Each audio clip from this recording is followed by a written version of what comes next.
Sometimes victory is not standing your ground, but having the courage to leave everything behind. When faith becomes a death sentence in your homeland, where do you go?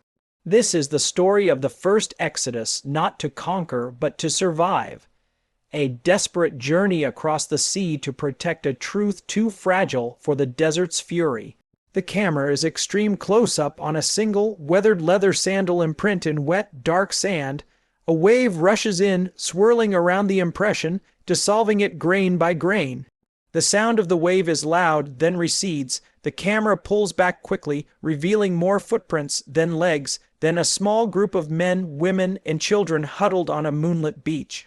Their faces are pale with fear and determination. Behind them, crude fishing boats rock in the black water. In the far distance, barely visible under the stars, loom the dark, jagged silhouettes of the mountains surrounding Mecca. The only sounds are the waves, the wind, and a muffled sob quickly hushed. Mecca, 5 years after the prophet's call, had become a prison for the soul. The initial ridicule had hardened into systematic, brutal persecution. For the weak, those without strong clan protection like the slaves Bilal and Amir ibn Fuhaira, or those from smaller clans, the cruelty was unchecked. Bones were broken on the scorching gravel, families were torn apart. The message of Tawhid, which promised liberation from idols, had instead forged heavier chains of earthly suffering. Within the small Muslim community, a desperate question began to form. How long could this continue? How could the tender plant of a man survive this constant blight of violence? The believers were caught between the divine command to be patient and the human instinct to preserve life itself. It was in this atmosphere of suffocating pressure that a suggestion emerged, not as a defeat, but as a strategic preservation. The prophet let Urfdfa, seeing the torment of his followers, pointed them toward a land he had never seen but knew by reputation, the kingdom of Abyssinia across the Red Sea. It was ruled by a Christian king known as the Negus, who was said to be a just ruler, one who did not tolerate oppression. This was not an immigration for wealth or conquest. It was a refugee flight for the most basic of rights, the right to worship without fear of murder. The plan was forged in utmost secrecy. To speak of it was to invite interception and worse. The first group was small, comprising about a dozen men and 4 women. Among them was Uthman ibn Affan, already a wealthy merchant, and his wife Ruqayya, the prophet's own daughter. Their inclusion signaled the gravity of the move. This was no minor retreat. They left in whispers in small bands, slipping away from Mecca under the cover of night, heading southwest toward the coast at Shaiba. They traveled light, carrying only essentials, their real wealth hidden in their hearts, the memorized verses of the Quran. The journey to the coast was perilous. They were not seasoned travelers to this region. They feared pursuit by Quraysh patrols, betrayal by Bedouin guides, and the unknown perils of the sea itself. The historical sources hint at the palpable terror. These were townspeople, merchants, and slaves, not sailors. The Red Sea, which they had to cross on simple, leak-prone vessels, was a daunting barrier, yet the greater terror lay behind them. As they boarded the boats, the physical act of crossing the water became a powerful metaphor. They were leaving the known world of tribal Arabia, its laws, its protections, and its persecutions, for a completely alien world, a Christian kingdom with unfamiliar customs, language, and religion. They were trading the devil they knew for a hopeful unknown. The camera would show the boats pushing off, the figures becoming smaller against the vast, dark sea. The last view is of a man standing in the stern, his face a mask of anguish and resolve, watching the receding Arabian coastline, the home that had rejected him until it vanished into the night. Their arrival in Abyssinia was not a triumphant entry. They were exhausted, seasick, and destitute strangers in a foreign land. They sought audience with the Negus, Ashama ibn Abjar. The historical accounts describe him as a thoughtful, theological ruler. When the Muslims were brought before him, they explained their situation not as political fugitives, but as religious refugees. They testified that they had been oppressed for their worship of one God and for following a prophet who brought a scripture akin to that of Jesus. The Negus, moved by their plight and the nobility of their cause, granted them protection. They were safe. For the first time in years, they could pray openly, recite the Quran aloud, and live without glancing over their shoulder. The peace was profound but fragile. News of their safe haven traveled back to Mecca, sparking outrage among the Quraysh. This escape was a dangerous precedent. It undermined their authority and provided a sanctuary that could encourage more to leave. They could not let this stand.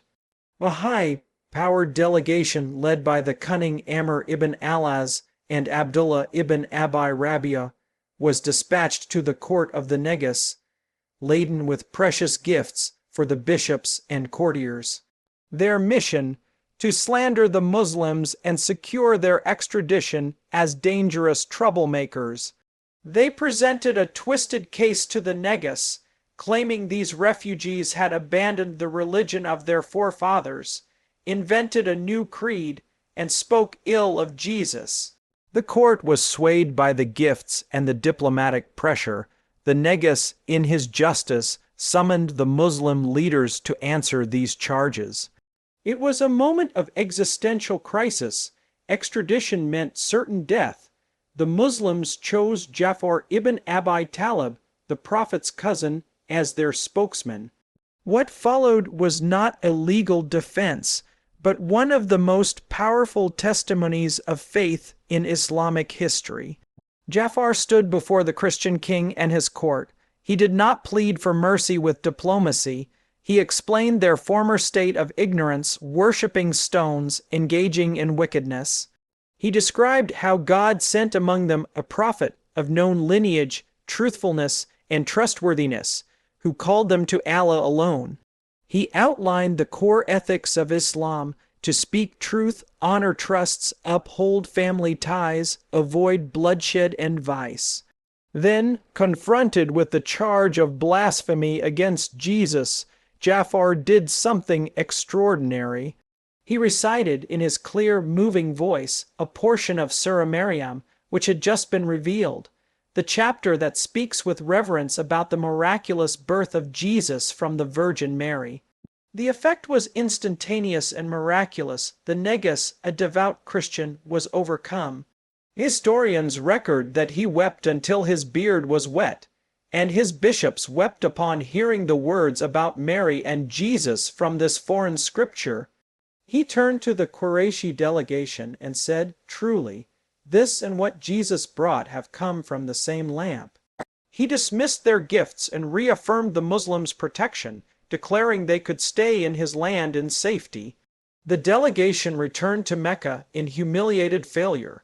The immediate aftermath in Abyssinia was a consolidation of this miraculous victory. The small community grew as successive waves of migrants arrived, eventually numbering over 100. They lived for years in Abyssinia, some for over a decade, building a miniature Muslim society in exile. They married, had children, and practiced their faith freely. This period was not an idle waiting. It was a divine incubation. Protected from annihilation, the faith matured in their hearts. They experienced living under a non-Muslim yet just ruler, establishing a precedent for Muslim minorities in foreign lands. The revelation of Surah Maryam, which played the key role in their salvation, cemented the Islamic reverence for Jesus and Mary, creating a theological bridge. The failed Qurayshi delegation taught the Muslims that truth, when spoken clearly and beautifully, could disarm power and move hearts across religious boundaries. The long-term impact of this first hijra is monumental. It was the first time the Muslim community acted as a political body, making a strategic decision for survival. It established the principle that preserving faith might necessitate migration, a principle that would be enshrined in Islamic law. It tested and proved the resilience of the believers imaan far from the direct support of the prophet letter FDFA. Most importantly, it created a safe hinterland. The knowledge that there was a place of refuge broke the Quraysh's monopoly on power. It gave hope to those still suffering in Mecca.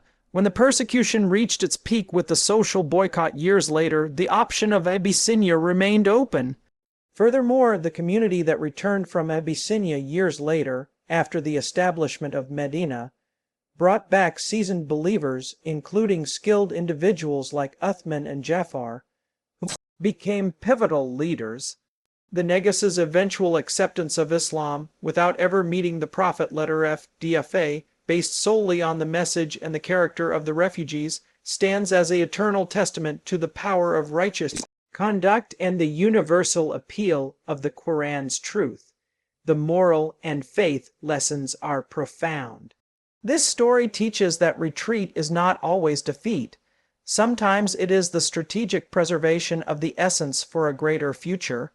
It demonstrates that faith can flourish in exile, that a believer's identity is not bound to geography but to creed. It shows that truthful, courageous testimony can transcend cultural and religious barriers. Historically, Abyssinia was the proving ground where Islam transitioned from a persecuted Meccan sect to a transnational community capable of surviving and earning respect in a foreign court. The modern parallels are stark. Our world is filled with refugees fleeing persecution, people forced to choose between home and faith, between safety and conviction. The pressure to compromise belief for social acceptance is a quieter, but no less real, persecution. The call to action is clear. Look at the empty sandal print washed away by the sea. That is the price of faith sometimes. Where is your Abyssinia? It may not be a physical land, but a space of integrity you must carve out in your own life, a line you will not cross, a principle you will not sell, a truth you will not hide, even if it costs you comfort, status, or home. Be like Jafar. Know your faith so deeply that you can articulate its beauty to anyone, even a king. Be like the Negus. Have the courage to recognize truth, even when it comes from unexpected strangers, and to protect the oppressed. Do not fear the journey. Do not cling to the shore of familiarity if it means drowning your conscience. Sometimes, to save the deen, you must be willing to leave everything else behind. Trust that on the distant shore, God's protection awaits. Your exodus begins with a single, courageous step away from the tyranny of the familiar. Take it. The weathered leather sandal, now empty, sits alone on the vast, sun-bleached shore. A gentle wave approaches but stops just short of touching it. The screen holds, then fades.